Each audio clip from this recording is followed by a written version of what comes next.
La parole est maintenant à Madame Bérangère Abba. Merci, Monsieur le Président. Ma question s'adresse à Monsieur Nicolas Hulot, ministre d'État, ministre de la Transition écologique et solidaire, et j'y associe mon collègue Jean-Luc Fugit. Monsieur le ministre, en juillet dernier, le Conseil d'État a sommé le gouvernement de transmettre avant le 31 mars les feuilles de route de son plan d'action contre la pollution de l'air et de prendre toutes les mesures nécessaires pour ramener les concentrations en dioxyde d'azote et en particules fines sous les valeurs limites fixées par l'Union européenne.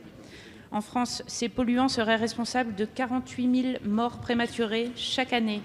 Et combien de milliers de nos concitoyens dont la vie quotidienne est affectée par des pathologies respiratoires, aiguës ou chroniques et autres maladies cardiovasculaires?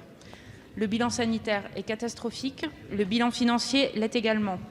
Selon un rapport du Sénat publié à l'été 2015, la pollution atmosphérique coûterait chaque année près de 100 milliards d'euros à l'État. Alors réagir au pic de pollution ne suffit pas et nous devons tous, citoyens, collectivités, entreprises, réfléchir à comment nos pratiques et au quotidien prendre notre part à la réduction de la pollution et à l'amélioration de la qualité de l'air que nous respirons. Vous avez, Monsieur le Ministre, ainsi que l'ensemble du gouvernement, entrepris ces derniers mois des réformes de fond, tant sur le front de la mobilité et des transports que de la transition agricole, de l'habitat et des politiques énergétiques. Pouvez-vous nous détailler les mesures concrètes et avancées obtenues dans le cadre de ces feuilles de route et votre plan d'action visant à garantir un air respirable pour tous? Quels engagements ont été pris auprès de la Commission européenne et quelle est votre ambition en la matière? Puis j'en profite pour vous adresser une invitation à venir vous ressourcer en Haute-Marne, au cœur du futur parc national de la forêt de Feuillus, le poumon vert de notre département, qui s'affiche d'ailleurs en ce moment dans les couloirs du métro parisien sous le slogan « Respirer, inspirer ». Je vous remercie. Merci, Madame la députée. La parole est à Monsieur Nicolas Hulot, ministre d'État, ministre de la Transition écologique et solidaire. Merci, Monsieur le Président, Mesdames, Messieurs les députés, Madame la députée Abba.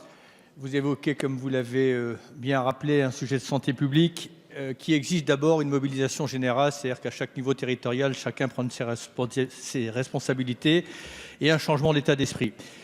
Reconnaissons que malgré l'amélioration progressive depuis quelques décennies, la situation dans 14 territoires n'est pas encore satisfaisante.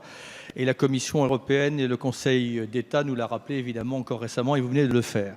On a entamé déjà quand même de nombreuses actions, notamment en donnant des signaux clairs en ce qui concerne notamment l'usage de la voiture, avec notamment la fin progressive de l'avantage fiscal pour le diesel. Mais parce que ces mesures ne doivent en aucun cas, enfin si tant est que cela soit possible, mais ça l'est, pénaliser les Français, notamment ceux qui sont dans des situations de précarité. Le gouvernement agit en incitant les Français à se débarrasser de leurs vieux véhicules, notamment avec la prime à la conversion. Ce dispositif fonctionne, il est plébiscité, mais d'ailleurs j'invite chacune et chacun d'entre vous à en assurer la promotion parce qu'il n'est pas encore totalement utilisé. Mais on doit aller plus loin car la lutte contre la pollution de l'air ne se réduit pas évidemment à changer de voiture. Pour réussir à revenir avant 2020 à une situation acceptable, on a besoin des collectivités pour inventer la ville et la mobilité de demain. Je note et je m'en réjouis une mobilisation sans précédent des élus locaux qui ont largement contribué à préparer les feuilles de route qui seront rendues publiques dans les prochains jours et vous aurez réponse dans le détail aux questions que vous avez posées.